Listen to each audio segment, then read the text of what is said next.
buy this food. You're gonna. So I'll buy Jollof, I'll buy this, so we can taste this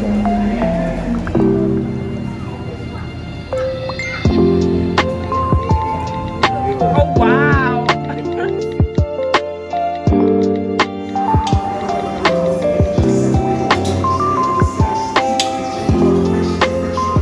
want to get out of cleavage.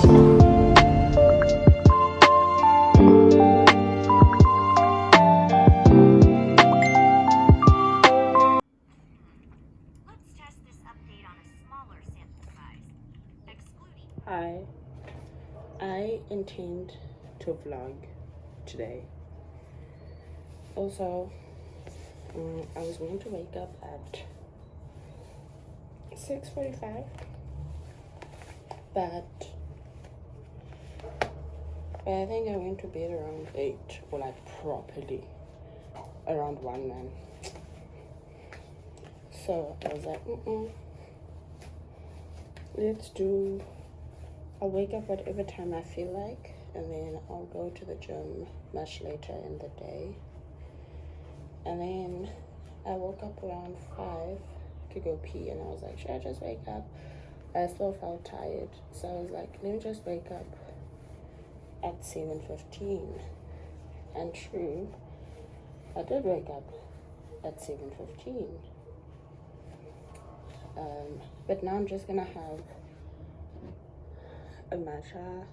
I think I'm gonna make like a peanut butter sandwich, and then I'm gonna go to the gym because I'm actually quite hungry, but I still need to make my bed. The plan was to be at the gym at 8, but considering that I still have time, oh my gosh, I hate it when like the sports bra, like the cushion inside isn't sitting well. I'm gonna be out here doing another workout for no reason. No reason at all. Let's get it in properly.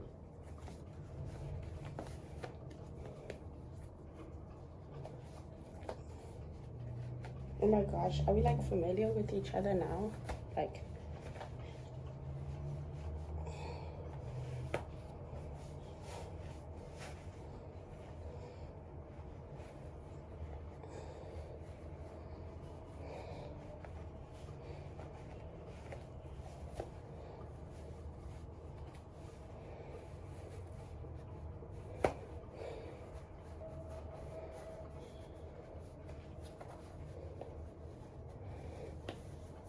okay, I think that's it.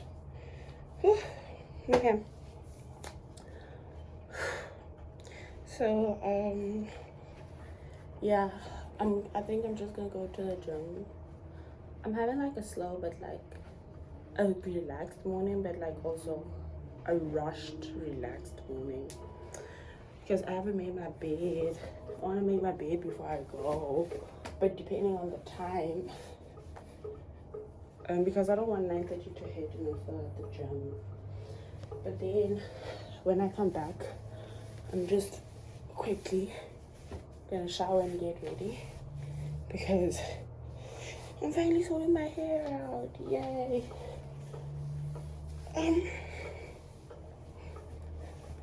Then after that, depending on where I am mentally, I'll probably be kicking butt doing some academic work.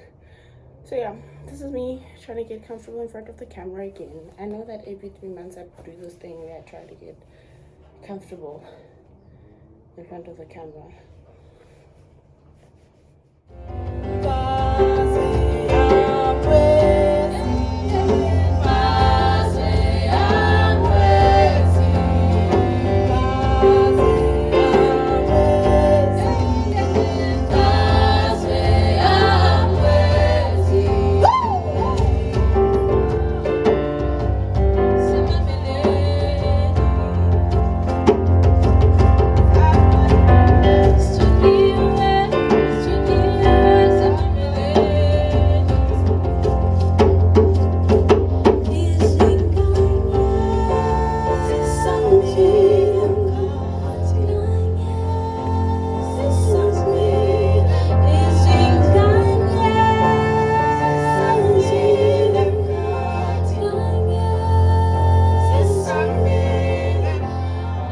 identity is a constant negotiation, especially in black bodies, then everything else, including love, surely must be reworked.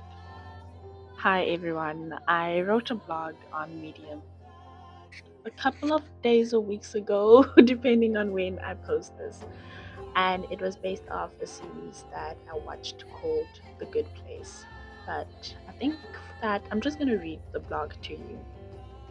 Dear reader, or watcher in this case, viewer, yes, viewer, I hope you're well and that you're preparing for the winter. I'm not writing to you from Italy, Egypt, or Mauritius yet. I'm still in the Cape Colony, the Western Cape to be exact. There's a lot of Germans here, but that is neither here nor there. I want to share my thoughts and feelings on a series I recently watched called The Good Place, directed by Dean Holland and Beth McCarthy Miller, among a few other directors I really do not know. The series begins with a simple but unsettling premise: what happens after we die? It follows Eleanor Shellstrop, who is played by Kristen Bell, a character who finds herself in a carefully constructed good place, which is meant to be a version of the afterlife reserved for those who lived morally good lives while they were on Earth. Despite knowing she does not belong there, what begins as a comedic era unfolds into a deeper philosophical inquiry into ethics, accountability, and essentially just what it means to be a good person. At the center of this inquiry is a fictional character named Chidi Anyogonye, played by actor William Jackson Harper, a moral philosophy professor tasked with helping Eleanor become better. Their relationship develops across multiple times, resets, and reconfigurations of reality. Each time they find each other again, but not in the same way, not always with the same outcome, but with a recurring sense of recognition. Their story resists the idea that love is fixed or that it is destined, and instead, it suggests that it is sometimes developed over time through choice, through effort, and at times release, just letting go. I often hear people claim that they have found love at the wrong time. I do not think that there is such a thing as a good time or a bad time to find love, but I can understand how circumstances may not allow that to be watered. I think at some point we really just stop trying, or worse, we just keep trying in ways that begin to feel like by fire by force. And I think we know this. We know when effort turns into strain, when love starts asking for something unnatural, something we are unable to provide. I know this because I had a beautiful love. There was care, there was intention, there was a kind of maturity I hadn't experienced before. This felt like, I don't show you my new hair. Oh, this is the hair. What we call partnership.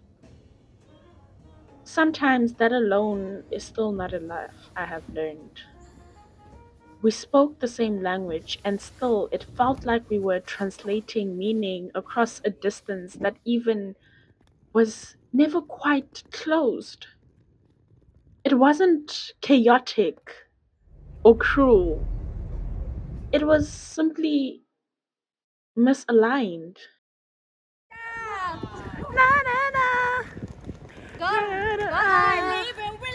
Continue. And then, na, na, na, na, na, na, na. And I na, na, na, na, na, na, na, na. Na, na, na, na, na, na, na. Oh, yeah. Yet, in that misalignment, it revealed something to me: what a harmonious forever could feel like, even if we couldn't reach it together. And I think that what the show does so quietly through Eleanor and Chidi is that it disrupts the fantasy we've been taught to believe in, that soulmates are found, that they are fixed and final. But what if they aren't? Which is, I think, what the show compels us to consider. What if they aren't? What if soulmates do recognize? What if souls do recognize each other, but not in some grand, destined way, but in something more familiar, something softer, a sense of alignment, a recognition that feels like ease. Yet still, that recognition may not be enough to sustain a life together, I have learned.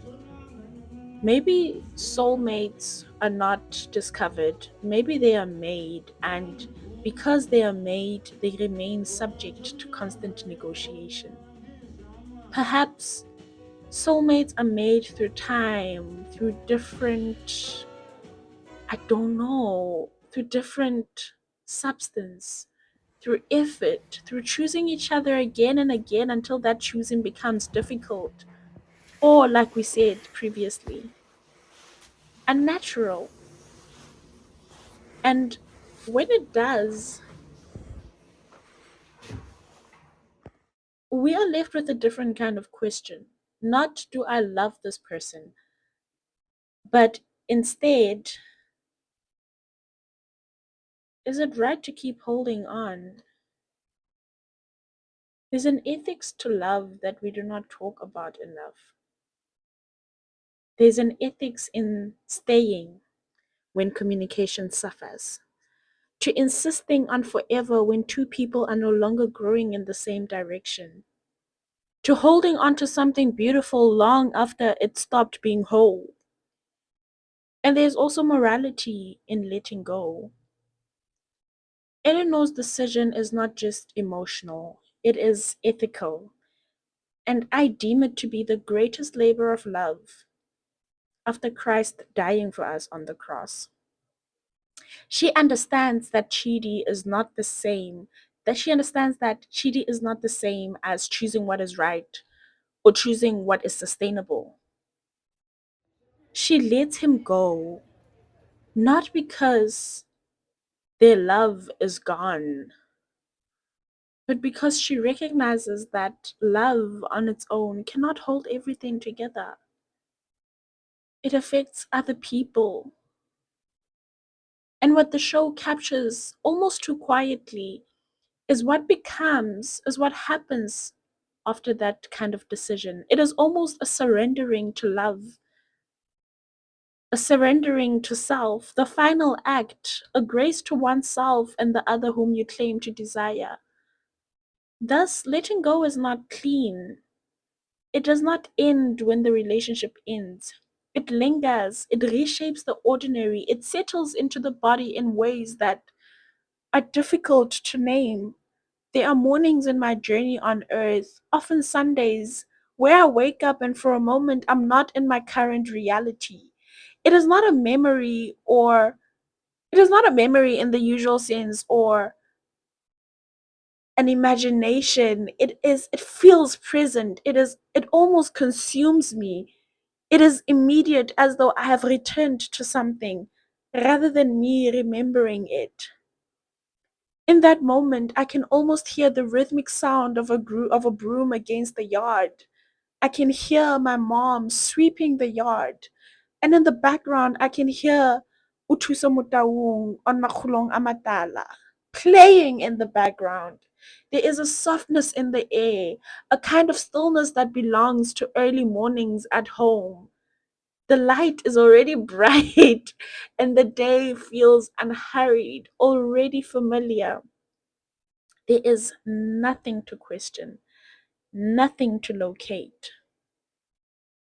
I know exactly where I am in that moment. I call this feeling a lingering for home. And imagine this is how Eleanor must have felt when she found Chidi after each reset in their world. And then slowly that current, that presence, that reality, that certainty begins to shift. The room comes into focus and the silence is different. The textures are emotionally unfamiliar, and I'm returned to myself here in Cape Town, the Cape Colony. It is not a jarring realization, it is quiet.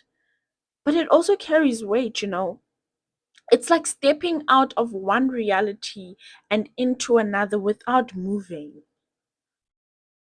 I think this is what it means to lose a home that was once shared with someone.